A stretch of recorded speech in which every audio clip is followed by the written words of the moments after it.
Oh, what is up? Waiting for Next Year.com podcast. I'm your host, Craig Lindell, and we have 2 weeks to stew over the matchup, but the Super Bowl is set.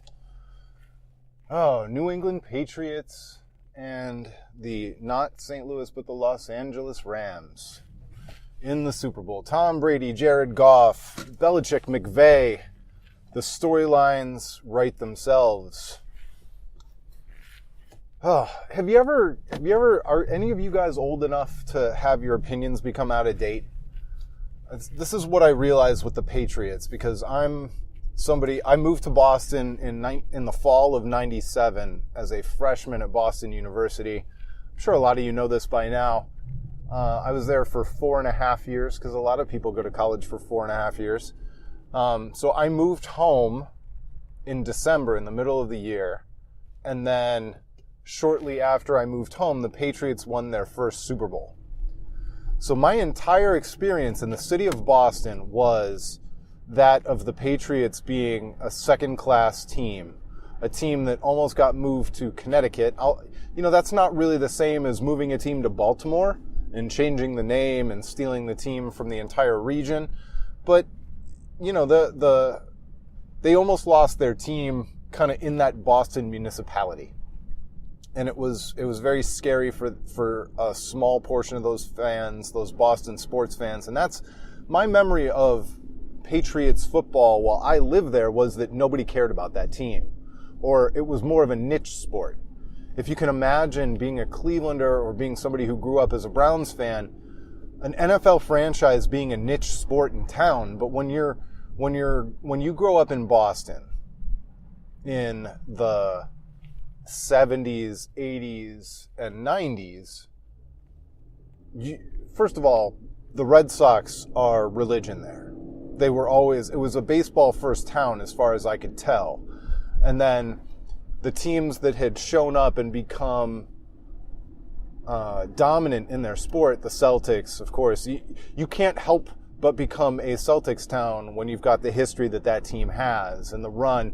Whether we talk about Larry Bird or Red Auerbach or what, it has to be a Celtics town because the tradition demands it. Whether or not your city wants to be a basketball town or not, Larry Bird shows up and he makes it a basketball town. Well, my early takes on the Patriots were that those fans were a bunch of frauds. It was not a football town. It was not a football tradition or a football culture. And I swear to you, I was right. I swear to you, that's the truth as I saw it. That was my experience, and you'd have a tough time arguing that I was wrong. And over time, because of two people, Bill Belichick and Tom Brady, my opinion of Patriots football has now become antiquated. Even though it was true for a time period, when you're going on 2 decades of competing for Super Bowls and being in the playoffs every year and having an MVP level quarterback and an all-time Canton-bound head coach, you become a football town. And Boston has become a football town, even though I was right and it wasn't even close to a football town when I was there. And maybe I'm not being fair to the Boston fans. That was a crappy team, crappy organization. Before Kraft bought the team, they played in a second-rate facility, third-rate facility. There are football stadiums in Ohio for high school teams that were nicer than Foxborough. You're talking about bleacher benches and when you think NFL and you think luxury seating and luxury tickets and high-priced tickets, the Patriots were way behind. Their stadium is to Boston what Richfield Coliseum was to the Cavaliers in Cleveland. Foxborough is like Richfield. And so, it was a second-rate sport in that town. It trailed everything, including the Bruins. But here we are, now my opinion doesn't account anymore. Tom Brady and Bill Belichick have rendered it useless. that team is going back to the Super Bowl one more time. I'm also the guy who is like, yeah, he's more decorated, he's got more rings, but no quarterback has ever been better than what I saw Peyton Manning do. And at a certain point, that opinion, Peyton Manning retires, he stops adding, his body breaks down, and he retires and stops adding to the stat totals, and Tom Brady surpasses him. So that opinion feels antiquated too.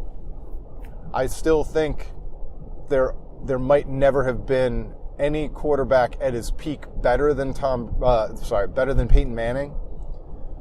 But you can't make the argument against Tom Brady anymore. You can't. And yes, he's had a Hall of Fame coach running Hall of Fame defenses and schemes every single year in the playoffs. But I don't think at this point, given the fact that he's been doing it for so long and he's doing it into his 40s, I don't think you can take it away from Tom Brady anymore, even though I would love to. I don't like Tom Brady. I want to take it away from him.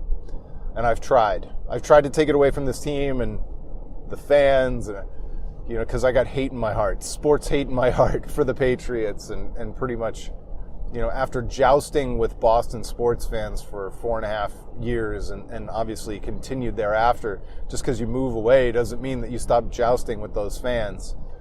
I've been beaten into submission just in time for what is likely close to the end of the era. Tom Brady can't play till he's 48. He just can't. And so we'll see what happens. Brutal game in the NFC Championship game that sees the Rams. It's a rematch. The Rams and Patriots.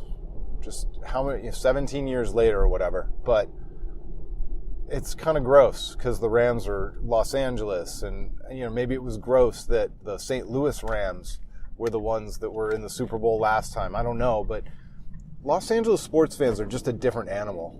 But let's talk about the game itself.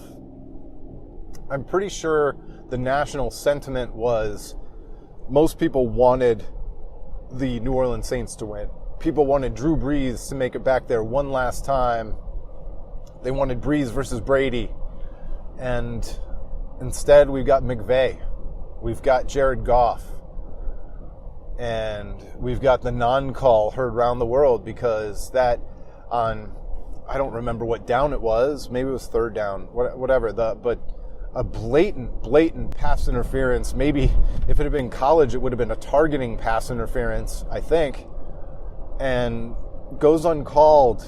Should have been a first down. And you really don't want to see the referees getting in the way of a game by making a call. But sometimes the referees can get in the way of a game and make their presence known by not making a call. And that's the perfect example. It should have been Saints first down. Instead, it gives the Rams new life. They hit. It's hard to say that the Rams didn't deserve to win because, hitting what is in essence a 75-yard field goal. That guy hit a 67-yard field goal with plenty of room to spare. It's hard to take it away from him, but it never ever comes down to just one play. But it's a tough pill to swallow. I can say this as a neutral observer, but I would be so angry and so bitter if I was a Saints fan and I were staring at the tail end of the Drew Brees tenure, the Drew Brees career as a New Orleans Saint, and I felt like I got one last trip to the Super Bowl or what could be one last trip to the Super Bowl ripped away from me. You better believe I'd be bitter. Horribly bitter. And that's where I'm going to finish today. I don't have a long take on the Super Bowl. I'm not going to make a prediction or tell you. I'm not going to try and break down the Super Bowl for you. But on Twitter during the game, Andre Knott was talking about how crazy Twitter was for these two monumental playoff games. Championship weekend was really, really great. Despite any ups and downs or bad calls or anything else, it was two great games of football, exciting to the last minute, of course. Overtime has a tendency to do that. But he was saying, can can you only imagine what Twitter would be like for a Browns playoff game? And it just had me thinking. And yes, we have seen Browns playoff games in our lifetimes. I believe I was under the age of 10, and most of you were probably much, I know all of you were much, younger versions of yourselves if you were around at all. But the idea of what a connected world, what Browns Twitter would look like during a Browns playoff game, let alone one that comes down to the wire, a playoff game, a championship game in overtime, it's just hard to fathom. I think I would have to go zero dark 23, as LeBron says. I don't know that it would be good for me or anybody else for me to be on Twitter during a Cleveland Browns playoff game. But I can't help but think that the possibility is there. Much like Tom Brady stepped into that position way back when Drew Bledsoe got hurt on the sideline and started a 2-decade run of playoff dominance and football dominance for the New England Patriots. There's a real chance that the Browns can do that starting right now. And all these wistful thoughts about what a Browns playoff game might be like on Twitter, we might actually get to see it here soon. Baker Mayfield, the Browns defense, all these things are coming together, and it's not just about one player. And it hasn't been just about one player, hasn't just been about Tom Brady in New England either. It's been about Tom Brady, Bill Belichick. Obviously, we don't know if Freddie Kitchens is Bill Belichick. I'm not going to say that, but you've got to feel like the front office of Highsmith, obviously Dorsey, but in addition to Dorsey, Highsmith and Elliott Wolf and all these guys put together has the real chance to become kind of that next dominant team, well-rounded on both sides of the ball, the on-field quarterback who could become like that on-field coordinator someday, like Tom Brady has become, making checks at the line of scrimmage, canceling plays, and executing runs. This has all the makings. And so even as we watch the Browns sit out yet another playoff, and we watch the Patriots in yet another Super Bowl, I'm not quite as bitter about it as I would have been in the past. And even seeing the Patriots, the GD, goddamn Patriots, the Boston fans get rewarded once again, seeing their team with a chance to win it all. Whatever. It's rolling off my back this year. So thanks so much for listening. Hope you guys enjoyed your weekend of football. I appreciate all the feedback. You guys have been wonderful, awesome. I appreciate the Patreon love. The Patreon people have been getting special podcasts and early podcasts, so make sure you consider dropping $1 or $2 on us over there at patreon.com/WFNY. That's patreon.com/WFNY. And those of you listening who are already here at Patreon, thank you so much. Appreciate it. We'll talk to you soon. It's been the waitingfornextyear.com podcast.